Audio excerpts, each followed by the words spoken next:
अब आते हैं आज के असली सवाल पर, कोडिंग कैसे स्टार्ट करें। देखो, मैं आपको एक जेन्युइन सजेशन देता हूं। C++ हो, पाइथन हो, जावा हो, आप पे डिपेंड करता है। एंड ट्रस्ट मी, मेरे हिसाब से इससे कोई फर्क नहीं पड़ता है। अपने आप से एक प्रॉपर ऑनेस्टली डिस्कशन करो और डिसाइड करो what you are interested in. I can guarantee you आप ऑलरेडी टॉप 5 to 10% स्टूडेंट्स में गिने जाओगे कि पहले सेमेस्टर में DSA नहीं किया तो प्लेसमेंट गया। हेलो एवरीवन, स्वागत करता हूं आप सबका कॉलेज वाला चैनल में। मैं हूं आपका दोस्त आतिफ रशीद और आप सब के लिए लेके आया हूं ये बहुत ही इंपॉर्टेंट वीडियो। आज हम बात करने वाले हैं एक realistic no nonsense coding road map के बारे में, specially for BTech first year students. ये वीडियो उन सब के लिए है जो अभी अभी इंजीनियरिंग की जर्नी को स्टार्ट करने जा रहे हैं और इस मैडनेस में एंटर हुए हैं। इस वीडियो में कोई 100 डे DSA चैलेंज का ड्रामा नहीं, कोई अननेसेसरी प्रेशर नहीं, नो ओवर एग्जैजरेशन, सिर्फ clear direction with reality check. बिना बर्न आउट के कैसे कोडिंग सीखनी है वो सब बताने वाला हूं आज के इस वीडियो में। तो चलो शुरू करते हैं। पहला सेमेस्टर, सच बताऊं, सबसे ज्यादा कंफ्यूजिंग होता है। नए दोस्त, नए सब्जेक्ट, नए टीचर्स और कभी कभी नए शहर में रहना भी पड़ता है। और आप सोच रहे हो कि मैं कोडिंग स्टार्ट करूं या पहले एकेडमिक संभालूं। डोंट वरी, सबका दिमाग हिलता है पहले सेमेस्टर में। ये सब नॉर्मल है and you are not alone in this mess. अपने कॉलेज जर्नी को स्टार्ट करने से पहले बस एक चीज याद रखना, सब कुछ एक साथ नहीं उठाना है। DSA, CP, dev, open source, ML, ये सबको एक ही थाली में मत डालो। सब सोशल मीडिया वाले रील्स और पोस्ट्स देख के प्रेशर लेना बंद करो। आपके सामने 4 साल है, काफी टाइम होता है। इसको प्रॉपर्ली रोड मैप के हिसाब से वाइजली यूज करो। इस कॉलेज की जर्नी में सबसे पहले आपको समझना होगा अपने कॉलेज सिस्टम के बारे में, कैसे काम करता है, मार्क्स कैसे मिलते हैं, इंटरनल्स क्या होते हैं, एडेंस का क्या सीन है। और ये सब समझना काफी इंपॉर्टेंट है एक स्टूडेंट के लिए, क्योंकि उसको स्किल के साथ साथ अपनी एकेडमिक्स भी मेंटेन और बैलेंस करनी पड़ती है। अब आते हैं आज के असली सवाल पर, कोडिंग कैसे स्टार्ट करें। देखो, मैं आपको एक जेन्युइन सजेशन देता हूं। सबसे पहले I would all suggest you कि 1 से लेकर 3 वीक्स तक टाइम लो, अपने आप से एक प्रॉपर ऑनेस्टली डिस्कशन करो और डिसाइड करो what you are interested in. अगर आपको जवाब नहीं मिलता है, रिसर्च करो, अपने सीनियर्स तक पहुंचो, टीचर्स तक पहुंचो और समझो कि आपको आगे जाके क्या करना है। चाहे वो डेटा साइंटिस्ट हो, डेटा एनालिस्ट हो, डेवलपमेंट में जाना या हार्ड कोड कोडिंग करनी हो, जो भी हो, पहले वो डिसाइड करो। जब वो डिसाइड हुआ उसके बाद सारे, चाहे जो भी आपने डिसाइड किया, एक लैंग्वेज उठाओ। क्योंकि आप सबको अगर कोडिंग वाले फील्ड में आना है, you must have a very good hands on one language. और जिस लैंग्वेज को यूज करके आप अपने कंप्यूटर से बात करके इंस्ट्रक्शंस देके अपनी प्रॉब्लम्स को सॉल्व कर सकते हो। अब ये लैंग्वेज कोई भी हो सकती है, C++ हो, पाइथन हो, जावा हो, आप पे डिपेंड करता है। एंड ट्रस्ट मी, मेरे हिसाब से इससे कोई फर्क नहीं पड़ता है, क्योंकि अगर आपको एक लैंग्वेज समझ आ गई, उसमें जो फंडामेंटल्स हैं वो प्रॉपर्ली समझ आ गए, फिर लैंग्वेज स्विच करना काफी इजी होता है, क्योंकि खाली सिंटैक्स चेंज होता है, बाकी कंसेप्ट सेम रहते हैं। अब एक लैंग्वेज उठानी है, C++ या पाइथन या जावा या जो भी आपके कॉलेज में उस टाइम पे पढ़ाया जाता है उसको उठाओ।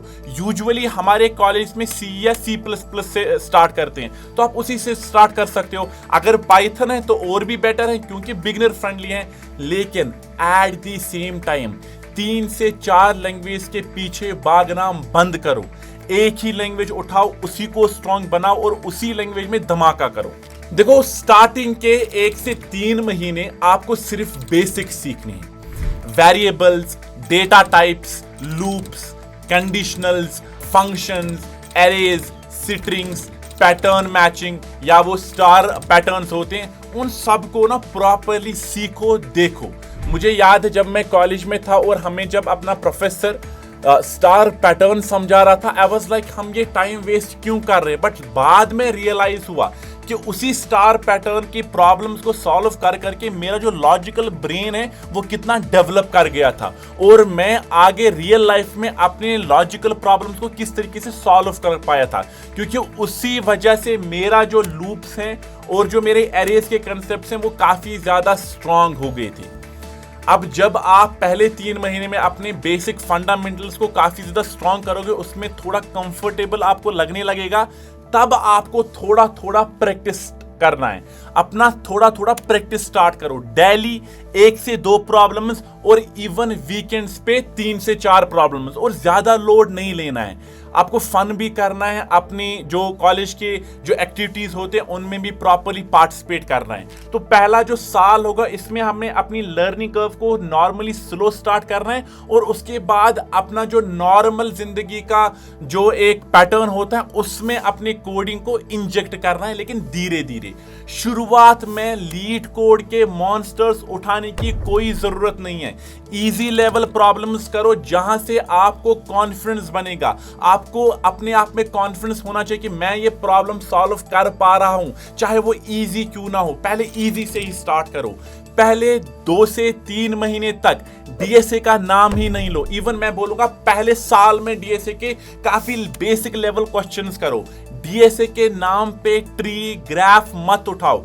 जब तक ना आपके लूप्स और एरेज प्रॉपर नहीं होंगे, आपको डीएसए की एडवांस प्रॉब्लम्स टॉर्चर लगेंगी। आई होप इस सब से आपको एक क्लियर आइडिया आ गया होगा कि पहला जो ईयर है ये काफी नॉर्मल एक सिंपल सा ईयर होने वाला है, जिसमें आपको सिंपली एक लैंग्वेज उठानी है और ज्यादा लोड लेने की कोई जरूरत नहीं है। चलो अब एक रियलिस्टिक गोल बनाते हैं।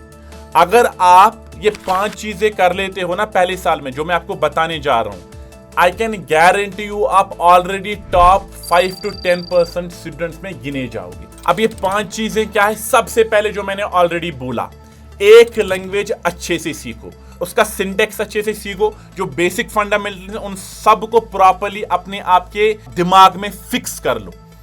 दूसरा जो इसमें है, 100 to 150 easy level problem solve करो साल भर में। अब रिमेंबर मैंने कहा इजी लेवल, तो इजी लेवल ही उठाओ। क्यों? क्योंकि जब आप 100 से 150 इजी लेवल प्रॉब्लम सॉल्व करोगे ना, आपके अंदर एक कॉन्फिडेंस आ जाएगी कि मुझे प्रोग्रामिंग आती है।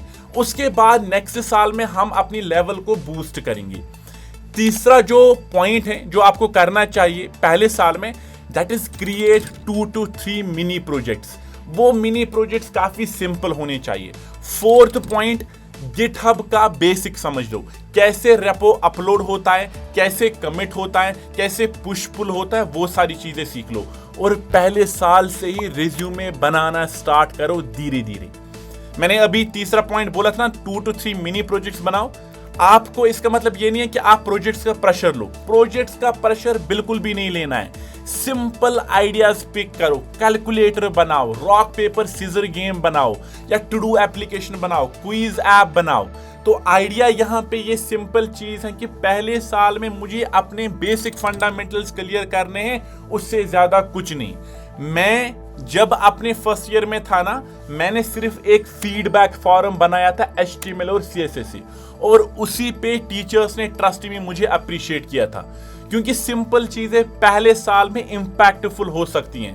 क्यों? क्योंकि उससे हमारे अंदर एक कॉन्फिडेंस बिल्ड हो जाता है। छोटे छोटे चीजें ही हमारी जो बड़ी बड़ी चीजें फिर बाद में डेटा स्ट्रक्चर्स हुआ या डेवलपमेंट में एडवांस लेवल कंसेप्ट्स हुआ, उसको समझने में काफी इजी हमें बनाता है। अब समझते हैं कुछ मिथ्स, उन मिथ्स को फोड़ते हैं, ठीक है ना। हमें काफी बार बोला जाता है कि पहले सेमेस्टर में डीएसए नहीं किया तो प्लेसमेंट गया। बिल्कुल गलत। अभी फाउंडेशन बनाओ। डीएसए का असली सीन सेकंड ईयर से होता है। पहले ईयर में सिंपली लूप्स और एरेज और स्ट्रिंग्स को क्लियर करो और उसके अराउंड 10 to 150 इजी प्रॉब्लम्स को सॉल्व करो। यह था myth number 1। Myth number 2, CP, dev, open source सब अभी शुरू करना है पहले ही साल में। Absolutely not. आप एक मैराथन नहीं दौड़ रहे हो, अभी सीखने का टाइम है। एक्सप्लोर करो। प्रेशर पहले साल में लेना बिल्कुल भी आप सबके लिए अलाउड नहीं है। आप पहले साल में अपने बेसिक्स को बिल्ड करो।